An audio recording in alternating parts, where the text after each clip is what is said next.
செந்தமிழில் திருப்புகழ் பாடி நின்றால் மனம் மிஞ்சிடும் இன்பம் விளையுதையா. சிறகிரி வேலவனை காண்கையிலே விழிவோரம் கண்ணீர் பெருகிடுமே. கந்த சஷ்டி கவச்சம் போதுவோர்க்கு கந்தன் கருணை என்றும் துணை வருமே. பங்குனி உத்திர நாளினிலே உனை நினைந்தே காவடி சுமந்து வந்தோம்.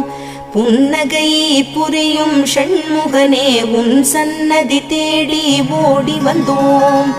உன் பதம் பணிவது என் தவமே, என் மனதில் நிறைந்திடும் உன் முகமே. ஷண்முக பிரிய குஹ குரு சரவணனே வந்தே இன்னருளை தர வேண்டும். தென்பழனி மலையில் ஆண்டி முகம், சென்னி மலையில் முருகனின் கருணை முகம். மன ஆறுதல் தந்திடும் ஆறு முகம் தருவாய்